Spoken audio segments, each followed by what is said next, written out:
सिंध वाली हुकूमत को टास्क दिया गया है केयर टेकर सेटअप को, या ब्रिगेडियर हारिस नवाज साहब जिन चीज़ों का तस्करा कर रहे हैं, ऐसा ही एक्शन पंजाब में भी मुतवक्को है कि शुरू होगा, और ऐसा ही एक्शन केपी में भी होगा, और हो सकता है कि कुछ बड़े लोगों पे हाथ पड़ जाए। आपको क्या नज़र आता है गोइंग फॉरवर्ड? नहीं देखें, ये इस किस्म के एक्शन जो है ना, ये पिछले 76 सालों में जो है ना ये होते आ रहे हैं, और इन एक्शंस का जो है वो कोई रिज़ल्ट नहीं निकला। जब एक्शन शुरू होते हैं तो उस वक्त बड़ा हू एंड क्राई होता है और बड़े बुलंद बांग दावे होते हैं, और बाद में पता चलता है कि कुछ नहीं निकला। कुछ नहीं निकला। मामला ये है कि एक सिस्टम होना चाहिए, और उस सिस्टम के तहत जो है वो ये ना हो कि जी अब ये मामला जो है ए के लिए है, फिर ये बी के लिए होगा, फिर ये सी और डी के लिए होगा। एक एहतसाब का एक ऐसा निज़ाम जिसके ऊपर सब का इत्तफाक हो, और जो एक ऐसा अपने अंदर जो है वो सिस्टमेटिक स्ट्रक्चर रखता हो कि उसमें किसी को माफ़ी ना हो, जो उस अक्रॉस दी यानी बोर्ड एहतसाब अक्रॉस आप दी सपोर्ट बोर्ड करेंगे? किसी को माफ़ी ना हो, और वो for all times to come हो। ये नहीं कि जी अभी ये 4 महीने होगा और उसके बाद फिर आगे वो हर चीज़ ख़त्म हो जाएगी, फिर एक नया काम शुरू हो जाएगा। तो ये एक एहतसाब का निज़ाम जो है ये पिछले तकरीबन 25-30 साल से इसका शोर तो आ रहा है, लेकिन ये बनाने में हम नाकाम रहे हैं। आपने भी कोशिश की थी, एहतसाब सेल बनाया था सैफुर रहमान के हाँ, नीचे, वो बहुत कंट्रोवर्शियल था। लेकिन वो कंट्रोवर्शियल था।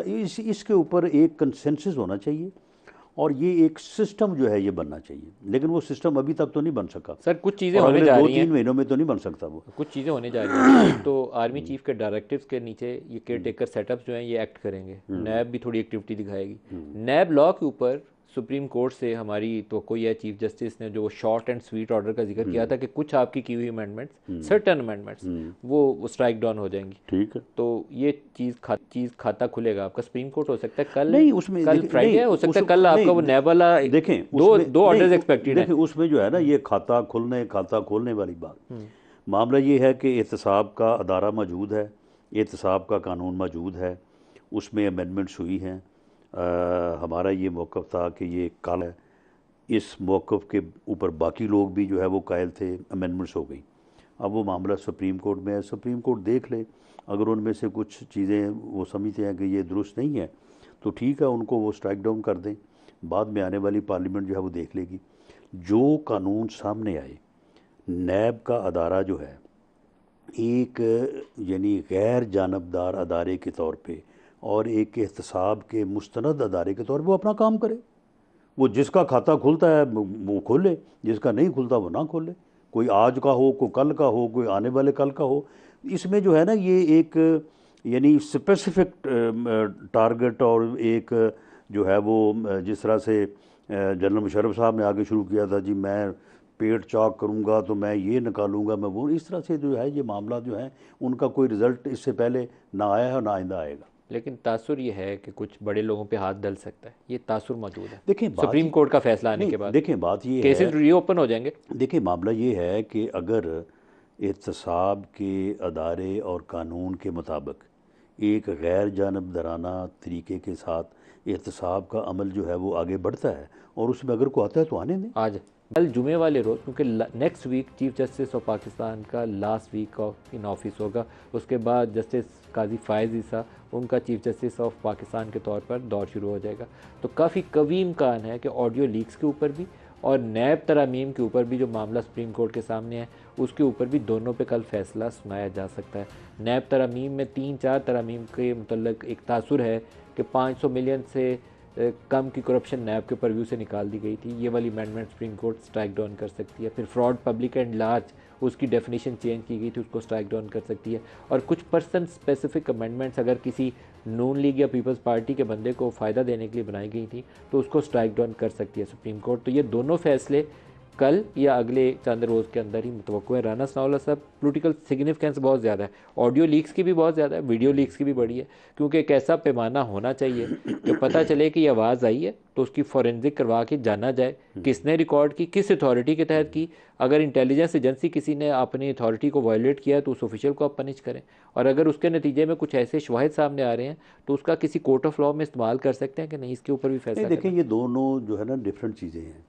अब एक बैंक में अगर कोई मुलज़म जो है, मुजरम, वो डकैती की वारदात करता है और उसके बाद वो एतराज़ करता है कि जी ये मुझे तो पता नहीं था कि मेरी वीडियो बन रही वीडियो है, रिकॉर्ड हो। तो ये जनाब वीडियो मेरी जो रिकॉर्ड की है ये तो बड़ा गलत हुआ है।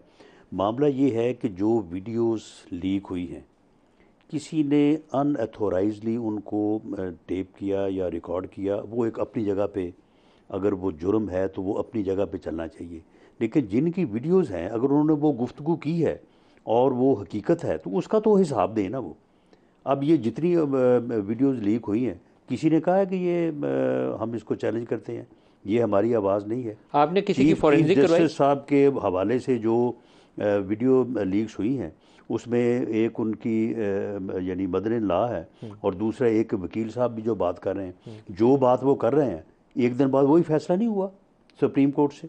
आपने किसी की फॉरेंसिक करवाई एज इंटरनेस्ट? फर्जिक हमने अपनी जो है वो यानी कंजप्शन के लिए करवाई है और ये सारी हकीकत है, सारी दुरुस्त है? बिल्कुल दुरुस्त है, ये 100% दुरुस्त है। वजारत दाखिला में इसके ऊपर रिपोर्ट्स मौजूद हैं? नहीं, रिपोर्ट्स क्योंकि रिपोर्ट्स तो फिर तब है ना कि अगर इसके ऊपर कोई बाकायदा तौर पे अगर कोई जो है वो लीगल प्रोसेस जो है वो शुरू होता, FIA को आपने कोई हवाले नहीं किया कि इसके तो ऊपर? उसमें उसमें ये है कि हमने अपने तौर पे, क्योंकि एक अपने नॉलेज के लिए कुछ चीज़ों जो है वो की जाती हैं, और आपके ख्याल है कि तो वो दुरुस्त है? हमने करवाई हैं, ये बिल्कुल सही है।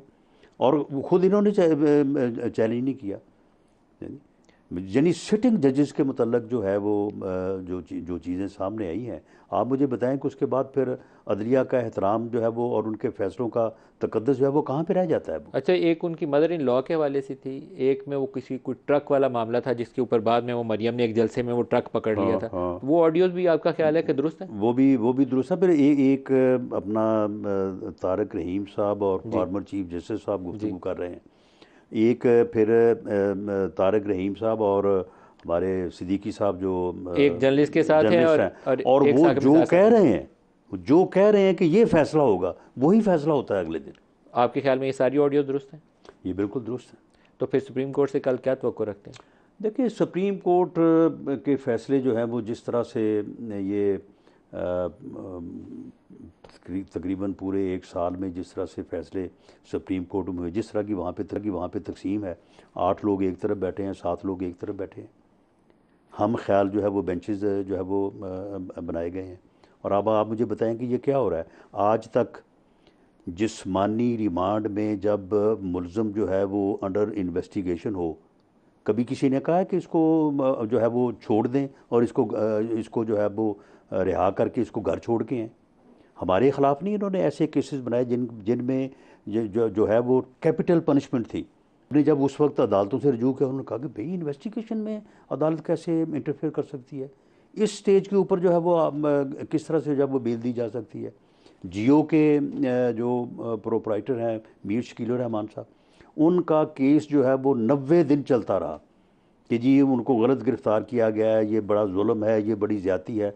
हम उस वक्त उनकी पेशियों पे तारीख पे जाते रहें, वो बड़े मुअज़्ज़ज़ जजेस थे, दोनों सीनियर लोग। उन्होंने कहा भैया कैसे एक आदमी फिज़िकल रिमांड पे है, एक आदमी जो है वो अंडर इन्वेस्टिगेशन है, हम क्या कर सकते हैं, हमारे पास इख्तियार नहीं है। अब ये फैसले हो रहे हैं कि जी फिज़िकल रिमांड पे है बंदा, इसे रिहा करें, इसे घर छोड़ के। राना साहब, अब थोड़ा सा बात तो पुरानी हो गई है, लेकिन शायद आप हक़ाइक़ पे रोशनी आप डाल सकें।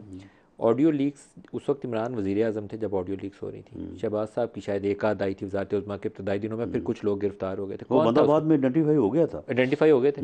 उसके पीछे वो कौन था? आदमी वज़ीर आज़म हाउस में था और वो ये काम जो है वो कर रहा था। कौन करवा रहा था? बहरहाल ये बात जो है वो, क्योंकि मैं इस पोजीशन में, जिस पोजीशन में मैं था, तो कुछ चीज़ें जो हैं आपके नॉलेज में थी, वो आपने नाम नहीं लिए थे, आपने कहा था कि नहीं बोल सकता, लेकिन अब तो हाँ मेरा ख्याल है वो इस्टेब्लिशमेंट की फिगर्स भी सारी जा चुकी हैं, आपकी भी वजारत दाखिला ख़त्म हो चुकी है।